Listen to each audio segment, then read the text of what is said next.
একটা বইটা আমার কাছে ছিল। হ্যাঁ হ্যাঁ না না রিসিপ্ট দিয়ে এই তো দেখুন না কটা হয়েছে। বইটা মানে হাতে দিন না একটু এই যে দেখুন হ্যাঁ ভুলে গেছো নেই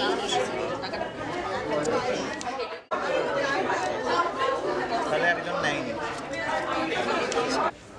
On behalf of the Library Subcommittee of the Bengal Club, I invite you to this evening's event, a launch of Dr. Arindam Banerjee's book, What the Doctors Did Not Prescribe. Prominent orthopedic surgeon in the city, this is his second book, a collection of 8 short stories based on lives of doctors. His first book, a novel, Calcutta London Return, was well received, especially by doctors' community. This evening, he will be in conversation with Dr. Shondip Chatterjee, General Committee member of the Bengal Club and Chairman of the Library Subcommittee. An eminent neurosurgeon, he is well known in the debating circle of Calcutta. This is a formidable combination of 2 surgeons. One deals with bones and other with nerves. We may feel a bit nervous, if not traumatized. But Dr. Chatterjee is a witty person, and I'm certain this evening is going to be full of humorous anecdotes. With this, I welcome both of you on stage. Dr. Banerjee and Dr. Chatterjee. And Dr. Chatterjee, I have no right to welcome you in Bengal Club. I do our onodhikar chorchai hoye gelo, but please be excused. Welcome to the oldest social and business club in India, the Bengal Club. Set up in 1827 as a meeting place where people from the military, the judiciary, businessmen and professionals of the British Empire gathered together. Independence brought about a change in clientele, but not in character. Professionals, businessmen, people from the service sector, bureaucrats, and academics started rubbing shoulders in the corridors of this hallowed institution. Welcome to the library of the Bengal Club, an institution within an institution. A veritable collection of books, the like of which you're unlikely to find anywhere else in the city, and indeed in this country. Recordings by famous speakers who have spoken here in the library, and a collection of books on any subject that you may want to look for. Books by Nobel laureates, books by Bengal Club members, books on political science, philosophy, ethics and morality, food and drinks, sports and culture. Mention the subject and it's available here.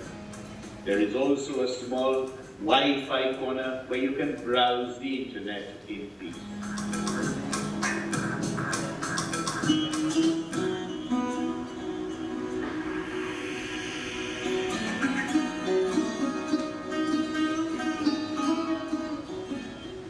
They said there is no subject under the sun. If you're looking for a book, you will find it on these shelves of the Library of the Bengal.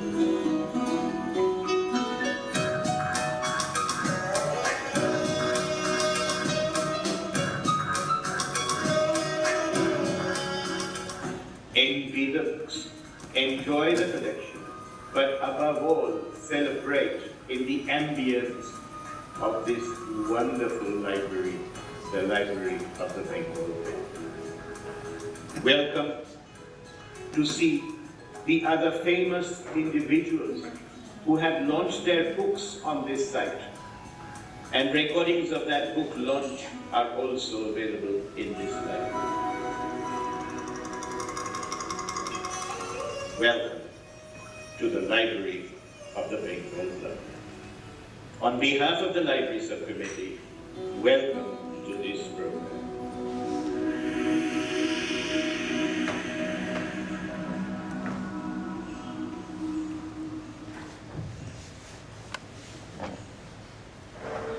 good evening and welcome to this program of the Library Subcommittee of the Bengal Club. It gives me great pleasure to introduce my guest today, who is a prolific orthopedic surgeon, but make no bones about it, he's also a prolific writer. He's put together in this book that we're going to discuss the stories of disjointed members of the medical profession articulated together in only a way an orthopedic surgeon can do. We will soon, as we talk about this book, be exposed to Arindam as a writer. But just to tell you, he's also a very well-known orthopedic surgeon who holds several academic and clinical positions in various societies and organizations that deal with repairing bones or putting together joints in this planet. And he has made a number of academic presentations to famous orthopedic bodies all around this planet. I'm not going to go into too much details about the man because you'll know about him as we go along in the next 40 minutes or so. But I'm going to start off by telling you the book that we're talking about is what's called What the Doctor Did Not Prescribe. And I've been a fortunate owner of this book for the last 3 months, though it actually takes all of one night to read. And my main concern when I read this book was whether I could identify myself as one of the characters in this book. Because I could identify quite a lot of other characters in this book and in his previous book. And a lot of the characters that he describes in the book, as I will show you and demonstrate to you, are not terribly complimentary for the characters that he describes. So without much ado, I'm going to ask Arindam to start off by telling us, first of all, given that there are so many bones that are broken every day, and so many people with creaking joints that he could convince to have their joints changed, what made him decide to write a book? So I come from a family where people have been writing short stories and essays all their life. My father used to write very well, and unfortunately, because his handwriting was very poor, he often did not get it published, but I think he could have made a career as a writer. And my mother, of course, has also written some very, very good short stories, mainly children's short stories. So it was a bit of a cultural thing with us. We didn't have, for instance, we didn't do any music or dance or anything like that in the family, or even painting, but we were very keen on books, and I used to love reading a lot. But when I was a young child, I used to write poetry in Bengali. Now the problem was that my Bengali is not very good. So even though I did publish in a number of little magazines, when it came to writing prose, I think my vocabulary was not good enough. But I had this guilt that I should not write in English. This changed after I read Amitav Ghosh, especially the first book, Shadow Lines, which I felt was a very Bengali story, which happened to be written in English, but the English was almost like a Bengali, like a Indian language. He wielded it very well. And that actually gave me a confidence that I could also write a story like that. Now, the first novel was influenced, strangely enough, by my son. I used to tell my son to read a lot of books, and he told me he had read Chetan Bhagat, 5 point something, which later became The Three Idiots. So the book was average, I thought. The film was very good. But I thought that an engineering college, and I've studied engineering for 3 years before starting my medical studies, I studied like many of us. I thought a medical college is a much more interesting place than an engineering college. So I started writing a story about a college and what happened at a medical college. But as I wrote more and more, the plot became very, very complex, and I realized that I had taken on issues which were much more, relevant. So that was the novel. And after the novel, I thought I would write a few short stories, primarily because of lack of time, because at that point I started writing a textbook also. But I thought I would give the individual dilemmas and issues that individual doctors face. So to come to your book, Arindam, the preface says, the ugly, the good and the bad. That's not the order in which the original author of this similar book phrased it. So my first question was, why not the good, the bad and the ugly? Why did you change it around? Okay, so basically what happened is actually, it is not actually published in the order it was written in. So I had written, the first story was the pediatrician and the second was orthopedic surgeon, because That explains a lot. I would have understood why. Now, just in case you wonder why the first story was a pediatrician, it was just simply so that he could get his dinner when he went back home.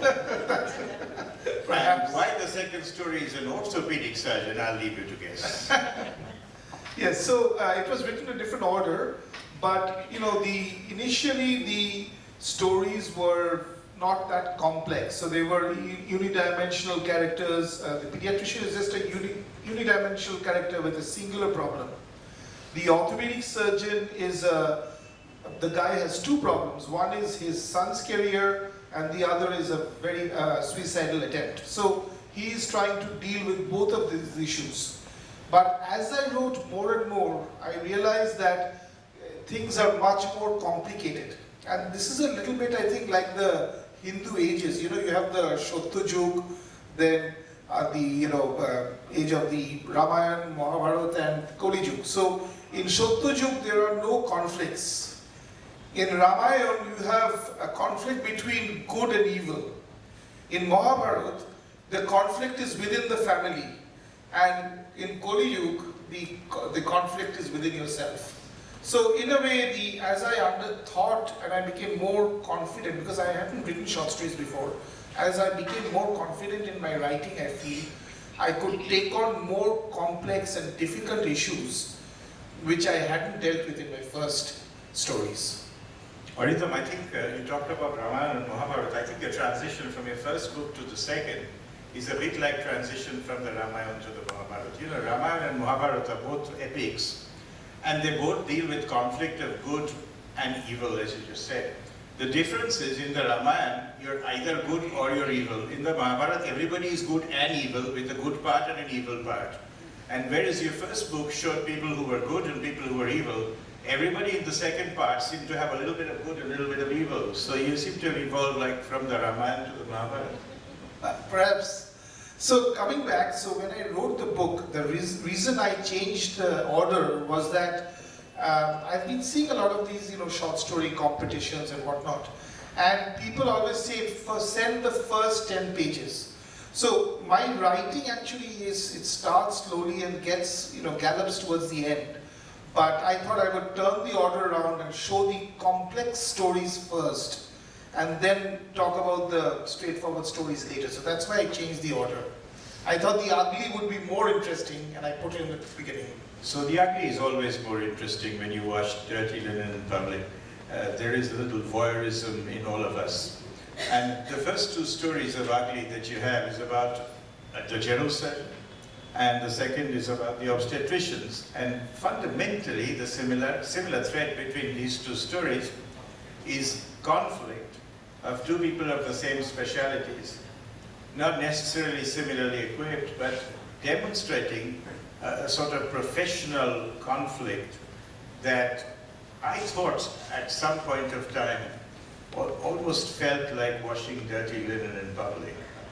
What made you write about these professional conflicts, and why, interestingly enough, did you choose a general surgeon and an obstetrician as two examples of people who have a significant professional conflict? No, I think the choice of speciality is just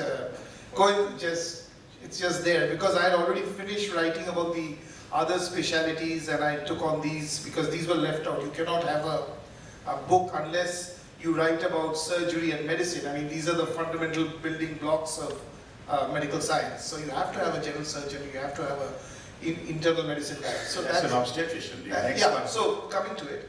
So the obstetrics is actually, it's a difficult line in the sense that it can be easy going 1 minute and then the next minute can become very difficult. I remember as an intern, there were 4 children being delivered and I was waiting and I was an intern, so the senior Didi told me, I just have to give me 30 minutes, I have to sleep, otherwise I will die. So please let me sleep 30 minutes. So she went away and then the next minute all 4 went into labor together. One of the most difficult 30 minutes I have had in my life. So, it can change dramatically. So that's why, but the conflicts, coming back to the conflicts, the 2 conflicts are different. So in the first one, it is fundamentally a conflict between someone who has come from the periphery, from the hinterland, and is trying to make a name in Calcutta by hard work. And the second person is belongs to old lineage, old money, and this person is trying to make his presence felt. The problem is the other guy is not really trying. He's not even trying, but he's just winning because he's better looking, he's better connected, he speaks better English, he's done all the right things, he's been in AIMS and he's trained abroad, etc. So and this guy, he wants to take him on full in a front to front thing, but he's not getting a chance. So that is one sort of conflict.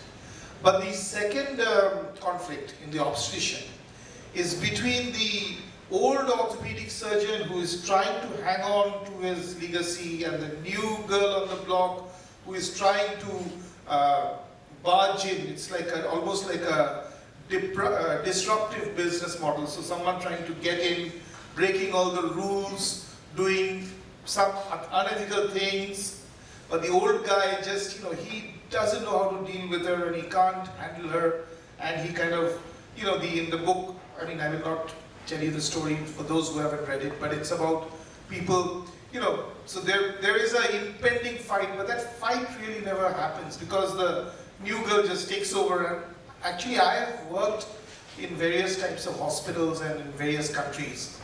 And I have worked in Calcutta, I have worked in trust hospitals, I've worked in private hospitals, I've worked in government hospitals, I've worked in corporate hospitals, I've worked in family run hospitals. So every type of hospital has a different kind of dynamics. And when there is a hospital is taken over by one group from another, then the dynamics change, priorities change. And people who were well entrenched with the earlier group, they suddenly find that the rules of the game have changed. So the conflicts are, I think, different. For a non-medical reader, let us consider a young lady in search of an obstetrician. What are you advocating? They should go to the senior man who's just developed a little tremor but has still got experience of 40 years, or this young, dashing young lady who's just come back with training? What are you advocating to a non-medical reader? Given the fact that, as Confucius wrote, the job of the doctor is to amuse the patient while nature cures the disease, and in no way is this more applicable than in obstetrics, because the Homo sapiens is the only species that requires help for childbirth. But still, if you ask a young lady to look for an obstetrician, which one are you advocating in your book they should choose? You can feel free to say you're not advocating. No, I would not advocate one group over the other. I mean, both have their advantages, disadvantages.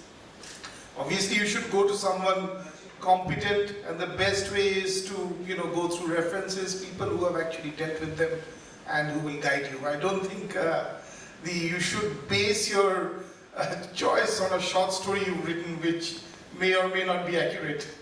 The other thing, interestingly, Arindam, is almost all your doctors seem to have returned from the UK or the US in your book, barring one or two that seem to be homegrown products. Is this because of influence of your own life that you've chosen doctors like this that you can associate with?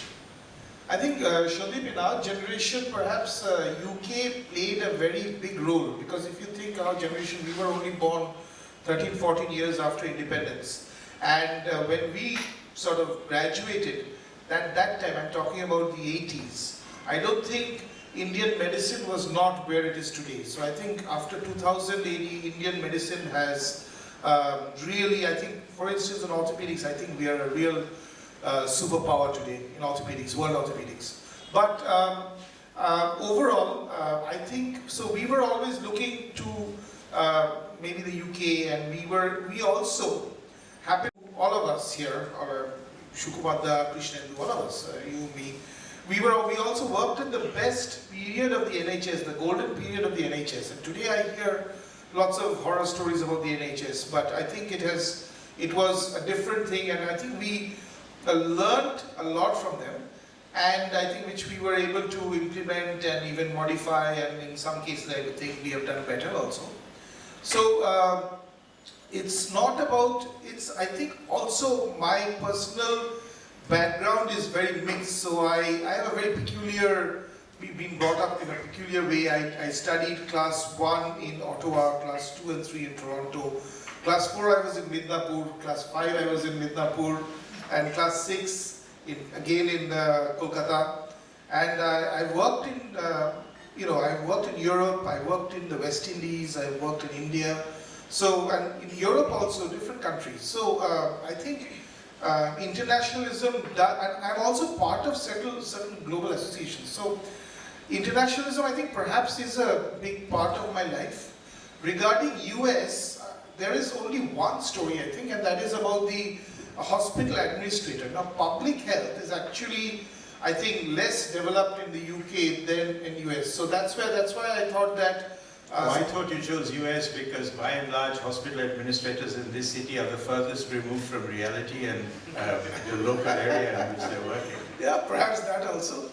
But so the clinical things there is some, I think, UK experience. I mean, I think it's these people are very Bengali. You know, in both the books, it's like a Bengali novel written in English. If you read it, it will come across to you. So it's international, but it's also very local. So, you know, there is an inherent element of medical frustration on the part of Arindam, which is reflected in some of the characters in a most beautiful way. And particularly, you know, being a person who has to talk to patients about their relatives having horrendous brain tumors that can have terrible consequences, after you spend about 30 minutes telling them all the things that can go wrong. And I always tell them that I have to spend 30 minutes telling you what can go wrong, because what can go right takes 30 seconds to say all will be well, like those characters in that Three Idiots film that he was talking about. But, you know, after 30 minutes of telling them what will go wrong, they look at you with a straight face and say, Daktarbabu, tale kono bhoyer karon nei bolchen to. And I, for years, never knew how to react to this. But now I've learned, I tell them, apnar bhoy na hole, amar boltei bhoy korche. So, you know, Arindam has this lovely little tale of the pediatrician, and I love this. I'm going to read this out to you because you can hear his narrative style. And this is the pediatrician talking to the father of a child with a very, very advanced, severe disease. And he's narrated everything to the father. So I'm just quoting from his book. He explained everything patiently to the father. She needed to be admitted immediately and have some tests done. Something sinister would probably emerge, like a childhood malignancy. He did not use the word cancer, but hinted at it broadly, choosing his words carefully. Dr. Saab, there is nothing to fear, right? Dr. Kormukar, yes, this is the pediatrician, bowed his weary head in exhaustion. He wondered if he could get a direct flight to the South Pacific from Dum-Dum Airport. And I just thought I'd read this out because I really found this as something I could relate to almost every day of my life, though I'm not a pediatrician. So, you know, and I also thought you should hear a little bit about his writing style. Of course, talking about the pediatrician, you know, I have a slightly embarrassing question to ask, and that is, of all the characters in your book, the pediatrician is the most single-minded, doesn't seem to have any negative characteristics at all, which is very unusual for doctors in general. He's the most upright, probably one of the few characters in your book that doesn't have an extramarital relationship also. And seems to be the most focused and the best. If I had to choose one character in your book, it would have to be the pediatrician. I wondered why, and a lot of audience was wondering why as well. Well, I think I've already answered this question. This was the first story I wrote. So it was, and also I was sending it somewhere and they said 2,000 words. So, I could not really go into all the complex situations because 2,000 words was a limiting factor. But the other thing was, it was the first one I wrote. So it was a unidimensional character, a do-gooder, and I faced this problem. I'll tell you, my friend Raja is here, and his daughter read my first novel, and when she read it, she said she was not happy. So she said, I don't like your hero. I don't like your hero. And then a lot of people told me that, your hero, he's not really a hero. He's a good chap, goodish chap, but he's got his, issues. So the thing is, I think we would all like to be, people expect us to be Swami Vivekananda and Ramakrishna rolled into one, but I think that is not true about life. I mean, it's there, but because the first short story there was a limit of 2,000 words, I think, and I chose that topic. I guess that's the reason. It just happened to be.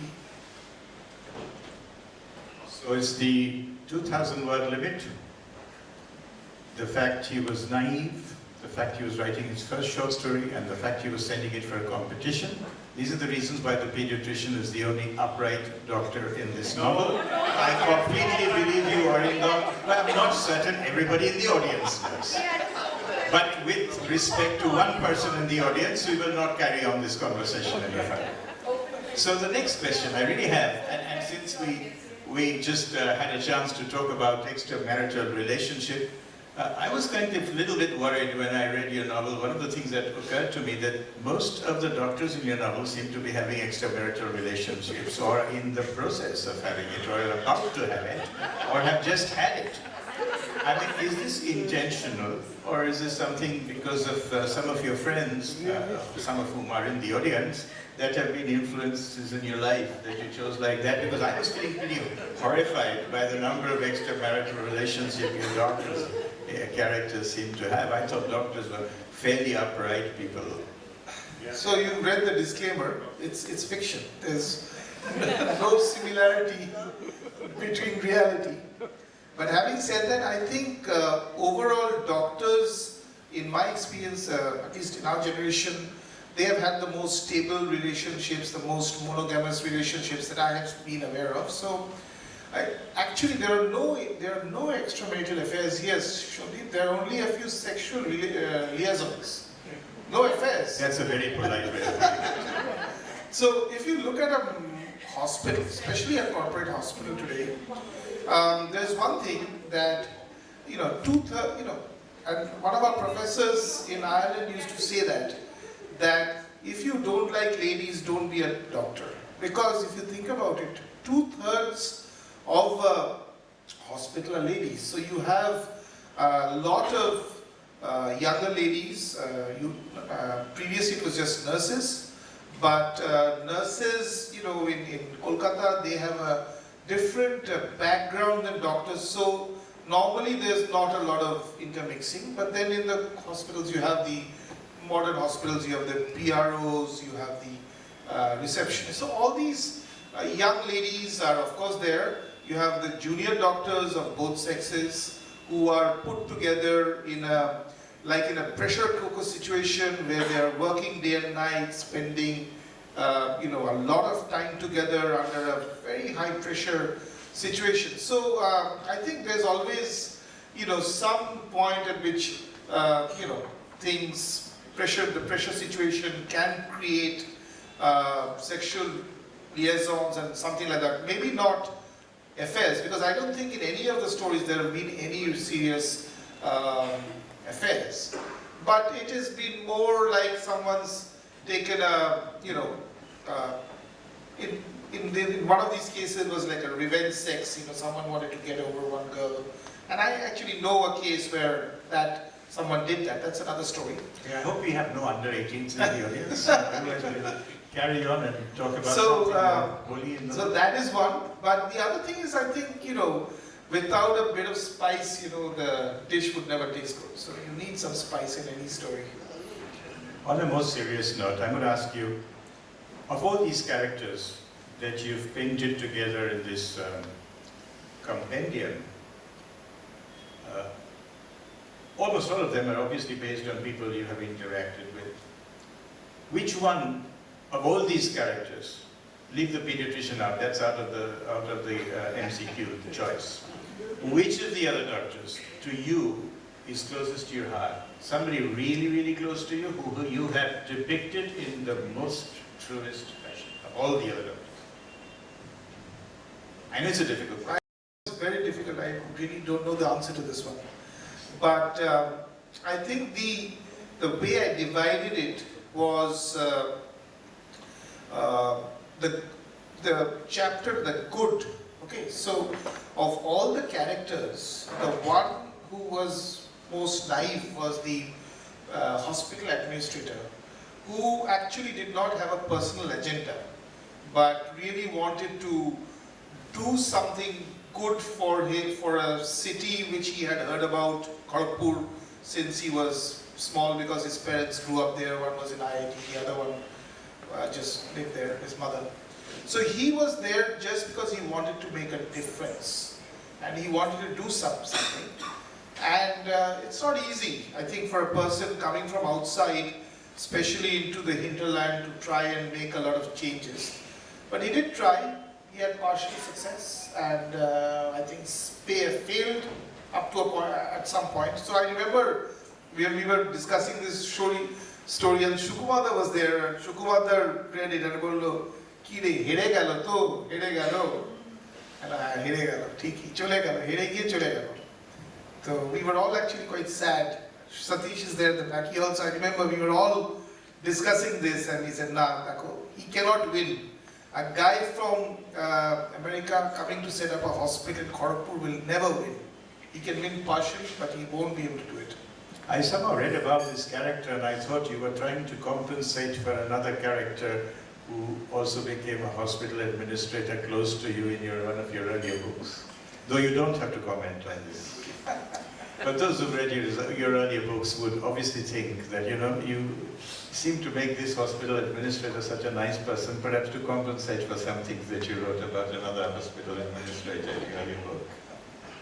But that apart, let me ask you another question, because we want to go to the audience, and in Bengal Club we strictly keep to time.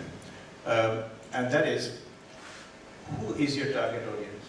Who would you want to go and buy this book and say, there's this book by Dr. Arindam Banerjee, it tells us how horrible people doctors are, except pediatricians, and can we go and buy that book? So who are you targeting? When you write, who did you target as the audience that would read you? I think it's to both a general audience and to a medical audience. There are different parts of each story which cater to different groups.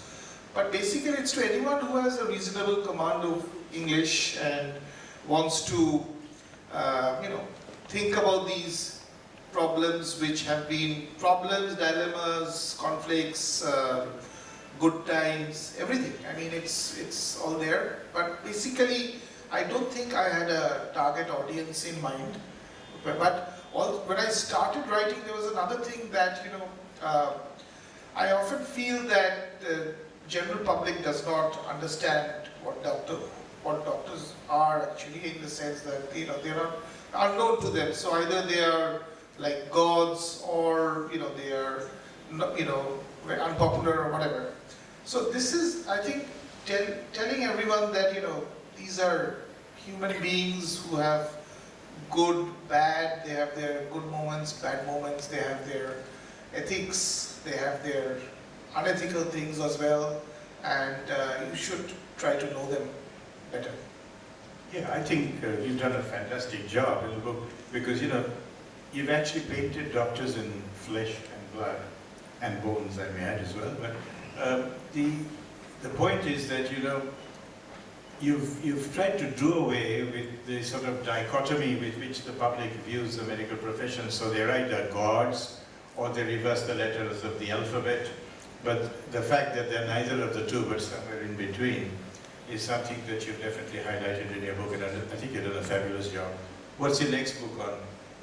So I'm planning to write some political essays after this. It's going to be difficult. Poetical essays? No, not poetical, political. Political So the essays first about one, maybe, yeah, there will be a part on doctor, but my first my next 6 months I have to finish the textbook. So that's a 2,000-page textbook. It's 2/3 out in ebook form, but the main thing will finish in 6 months. After that, my first essay, the first essay I'm planning is Kolkata, Bengal and Me. So I have a very nuanced view because, you know, Shondeep, we all came back, and we still have lots of aims, and we have had lots of success, we've had our failures, and we have felt things should be like this, things should be different, the same or whatever. For instance, the difference I felt when I was in the UK and in Kolkata, I felt in UK often, you know, I was bored and I got depressed. But in Kolkata, I don't get depressed, I get angry. So I think in Kolkata, I have skin in the game. But again, you know, many people say that Kolkata has not done well, or Bengal, you know, okay, there's a lot of problems. I'm not denying the problems. There have been, I think, notable successes as well. So over the last 25 years, I would like to write my view, may not be another person's view, but my nuanced view of what I've seen in 25 years. I would like to write essays because it's easier, you know, to write something through a character. You have to build the character, and it's a lot of diversion. Whereas if you write an essay, you get to the point straight away what you want to say. So I have a lot of things to say, which I would like to say. Just don't write about political doctors or doctor politicians, because they're neither doctors nor politicians. But, you know, if I had to sum up this book, it talks about a lot of successes of a lot of doctors. It also talks about a lot of failures, a lot of what you have, I think, in one of the chapters called sad frustrations. And silent sadness, I think that's a phrase I've seen you use more than once in the book, silent sadness. And yet, ecstatic successes that you've also painted. Your whole book, I think, tells non-medical readers that medicine is a little bit like the game that we all played as children called snakes and ladders. You play the dice right and go up that ladder, but you can just get into that snake and come down. And I think whoever designed this book, this game, Snakes and Ladders, in the world, designed it so that children could learn and cope with success and failures as they went into adulthood. And I think your book beautifully illustrates the snakes and ladders in medical practice. And of course, I don't remember, but I think if my childhood memory serves me right, there was one more snake than the number of ladders in that game. So I think there has been one more snake than ladders in your book as well. Perhaps, yeah. It's been a wonderful read. I really enjoyed it.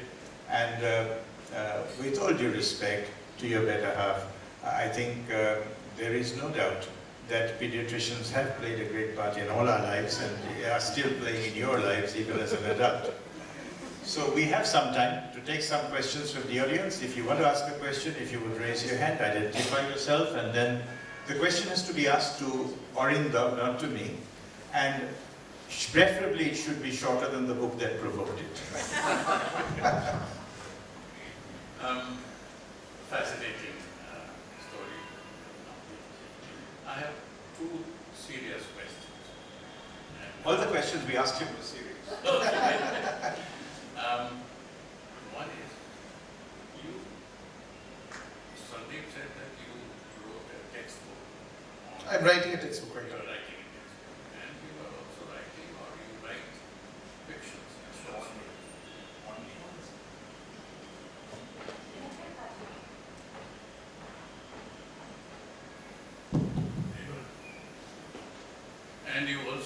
fictions and short stories.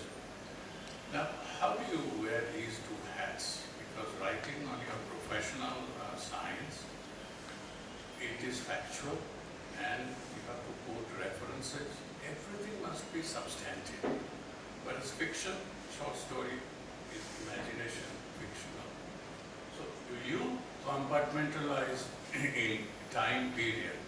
6 months I write this, I don't write fictions, I write only on professional. And next 6 months or 1 year I write fictions. Do you compartmentalize in time? Yes and no, but it's whatever I'm in the mood for. Now the textbook, you see, though it's 2,000 pages, I am not writing the 2,000 pages. So we have about 200 authors. I'm the editor-in-chief. So I have written 3 chapters. I have conceptualized the book, and we have regular editorial meetings which we start at about 10 o'clock at night. And so a lot of people are involved. It's not just me, number one. Coming to the short stories or the novel, you have to think about first I kind of think about it, then I write it, then I keep it away and I come back and read it again, and then I send it to my friends, ask for opinions and take their thoughts. And so it takes a long time. I think the editing takes longer than the actual writing. But if you can just get your skeleton together, using analogy from bones, then I think after that it's a lot of putting on the flesh and the blood. It takes a long time. So yes, you have to compartmentalize. My father used to say that have a routine, which I never did actually. That Monday put it for science, and Tuesday go to the club, and Wednesday read literature and something like that. But he was quite serious. He used to make routines and do it. But I could get that done. But writing the textbook, he did tell me one thing before he died, is that please try to contribute to science. So, that was also, I was thinking about the project for a long time, and finally we got our act together. My second and final point, I was intrigued when Sandeep mentioned that you mentioned that you did 3 years in engineering. No, 3 months. 3 months. Oh, only 3 months. Yeah. Okay. So my point is, there's a lot of engineering and science into medical technology. And over the years, I'm a structural engineer. And over the years, my feeling is that if medical science was integrated into the general science technology stream in a given university, then medical science today would have been, if it had done faster earlier, it would have been at a higher place than it is now. For example, when at Imperial College, we did finite element analysis of the knee bone at the instance of the bioengineering department. It came to structural engineering. A friend of mine at Pennsylvania State University, tenured professor, he spent his lifetime analyzing the fatigue behavior of the heart muscle. So these are engineering issues.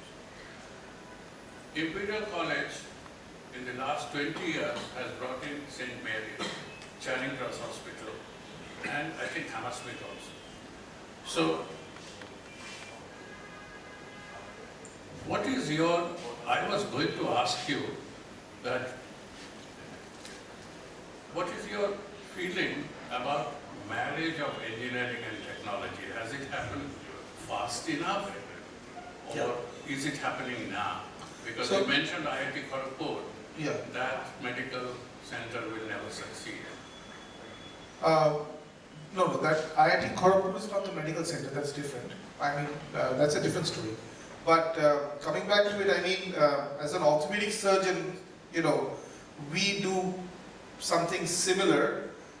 We call ourselves mistris, So when my patients, and many people question whether orthopedic surgeons are really doctors or are they just glorified mistris. So I tell my patients that before operating that, we'll get the hardware done, but you need a medical person to look at all the other cardiac issues and the respiratory issues, etc., etc. So, I mean, there is a lot of overlap between the different sciences, and interdisciplinary approaches, of course, are becoming very popular, and they will continue to prosper. You know, the answer to your first question, which he couldn't give because he's an orthopedic surgeon, but more importantly, there are too many orthopedic surgeons in this audience currently, is that for an orthopedic surgeon, wearing two hats is very easy. Because you know the two things they do? They get bones of yours which are broken and they say they have to be put together. And they take joints of yours which are intact and break them into two pieces. Yeah. And they charge you for both. Yeah. So it's quite easy for orthopedic surgeons to wear two hats. Sorry, I couldn't resist the temptation. Is there any other question for Arindam? Well, one of his orthopedic colleagues don't have any other question to ask, or have they not read your book? I don't know if Papa, if you read the book, but Krishnendu, I think you read the book. Shukumadda, and Satish. I saw Krishnendu Mukherjee. I've never seen him in a meeting where he's never asked a question. Krishnendu, are you here? I saw him here. There you are. Just wonderful book.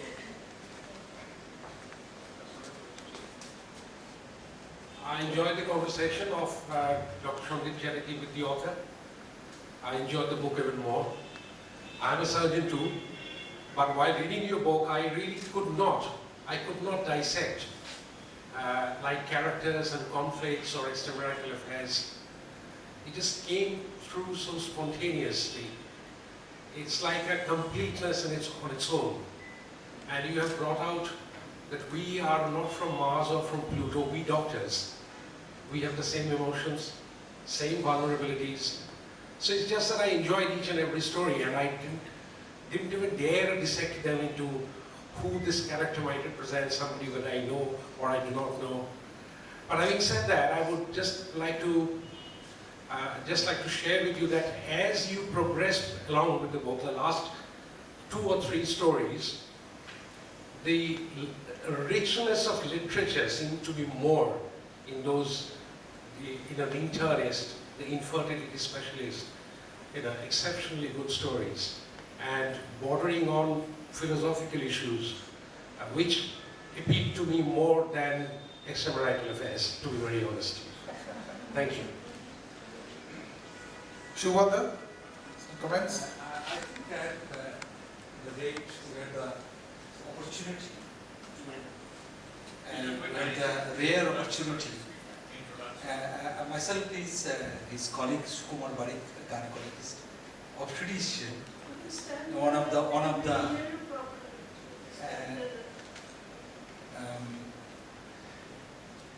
I'm Sukumar Barik, a gynecologist and obstetrician.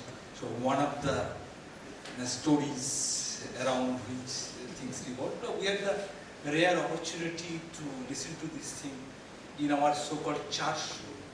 It's a place where I used to sit down and Satish, myself, Dilip, and so we had heard this thing, and then we understood that the way this has been brought forward is fantastic way. So I agree with you, Krishna. This is not a dissection. This is the same vulnerability, the same way the people interact and see the people, and the personality within, the moral within, and the vulnerability within. And we discussed all the time our frustration, our success, our glorified, somebody is saying good, then you feel good. If somebody is saying something bad, you feel bad. But again, the society, that one thing has come out, the thing Arindam has already mentioned, that means I really felt so. People thought, came back, had a determination and couldn't succeed, And I really felt that. Oh, parlo na, mane atota bhebe elo, and parlo na really good thing. So I really felt so. I think the Satish was there when he was discussing this thing. And other stories also, but the way he was telling was very nice. And we said, it's building up the way the story is. It's very simplistic. it's exactly what you have been said, that kind of bullying, it's flowing. It's lovely. We have read he has read to us. We have the rare, privileged person that listened to this thing from horse's mouth, the author's mouth, in the manuscript form. It will be fascinating to see this one in the text form. So thank you very much. I think it's brilliant. Satish, you wanted to ask something? Please.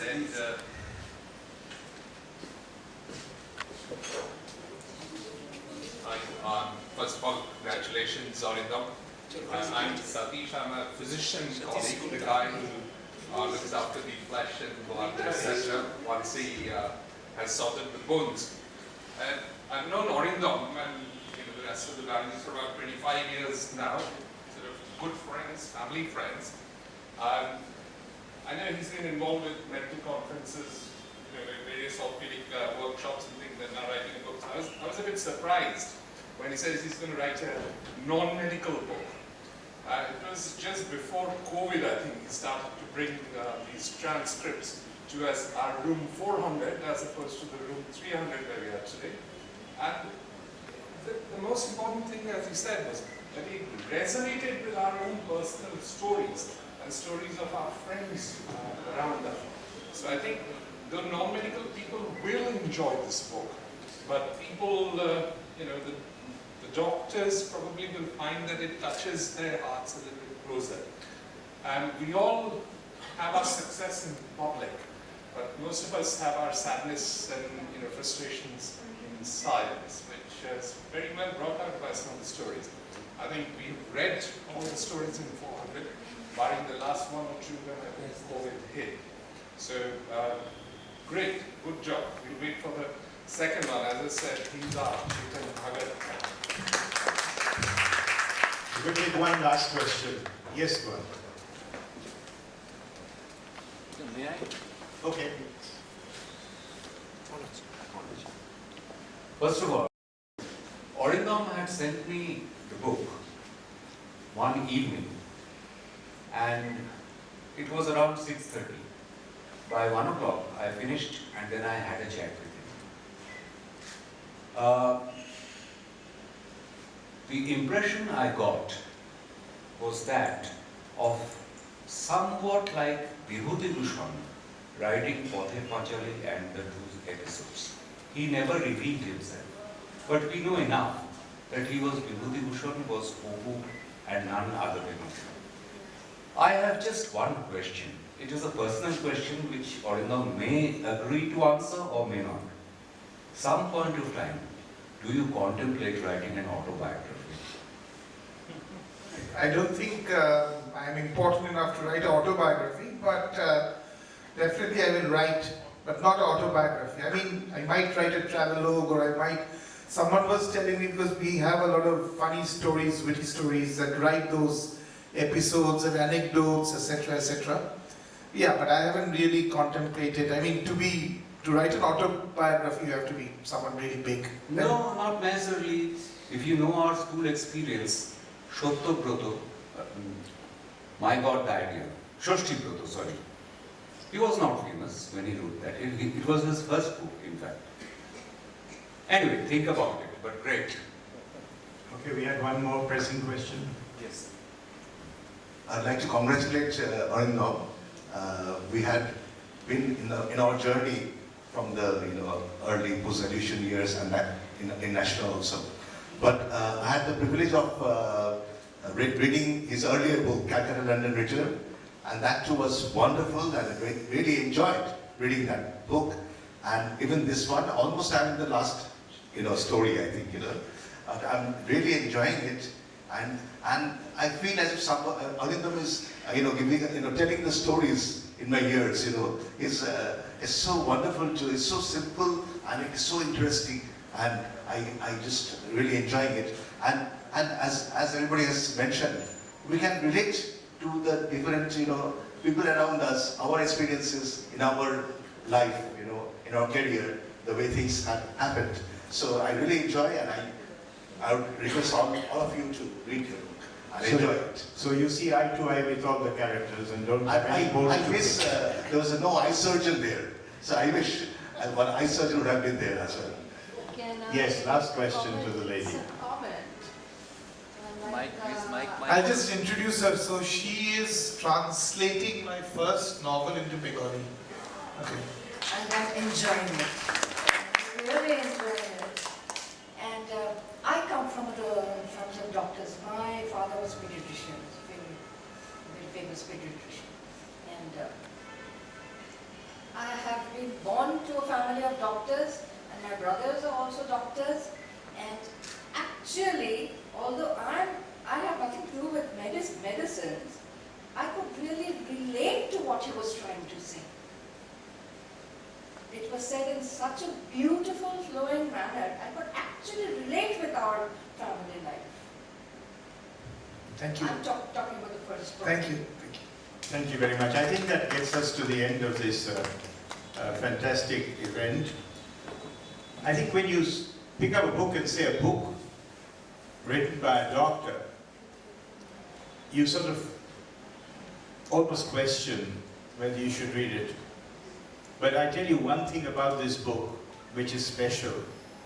It is completely not doctored. The characters are exactly as you see in daily life. And as Krishnendu said, there seems to be a lot of the Shylock from Act 3, Scene 1 of Merchant of Venice. Have not a Jew his hands over the dimensions, senses, passions, affections, in all his characters, to tell you that doctors have all of these and more. It's been wonderful to have a chat with you, Arindam, and it's been an absolutely wonderful evening for all of us here at the Bengal Club. Just to tell you that there are some of his books available, and if you wish, provided you buy him a drink at the bar, which is on the floor below, he will autograph the book for you as well. You'll also have to buy the drink to Shushmita, who deserves two, because we've so much talked about her in the book as well. But that's because he wanted to. But it's been a great evening, and I'll tell you, the one little fear I had all evening was that I would once, during this entire evening, forget and not call him Arindam, because I've never called him Arindam so many times in one evening in my entire life that I've known him. So it's been a great funky talking to you.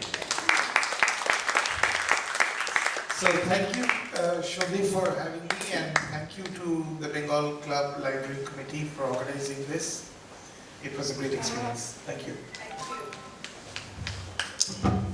Ladies and gentlemen, please indulge me while I take just a few minutes to wrap up this evening's very entertaining program. Dr. Banerjee's very candid book, What the Doctor Did Not Prescribe, really gives us an inside view of the world of medicine, and does talk about many interesting things, as we were discussing, and the exciting journey of the medics. And in doing so, it has indeed revealed a side of the medical profession that few can ever comprehend. And to be honest, I think even fewer can really understand the daily challenges which the doctors take upon themselves day in and day out to etch out new boundaries, and in their eternal quest to be lifesavers. I strongly believe that the catchword for this book in discussion could very well be the word waltz. Literally speaking, when I was reading the book, I waltzed through the book, riding high on the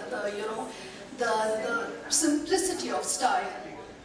And I was kind of reminded of my childhood days where, our teachers used to painstakingly hammer into our heads the fact that be simple, KISS is the essence, keep it straight and simple. Don't use jargons, don't use flowery language. Bengal Club joins me in profusely thanking Dr. Banerjee for beautifully bringing out the simplicity to us this evening. And to Dr. Shondeep Chatterjee, the chair of the Library Subcommittee, a big thank you, sir, for dancing the role of the conversationalist today with your characteristic elan, your very inimitable style. Thank you also to Gurudash, our tech wizard, and also our librarian, the indefatigable Shevunti Ishegupta, and of course to the Bengal Club audience. Your interactions really made this event a success. Once again, thank you all and good night.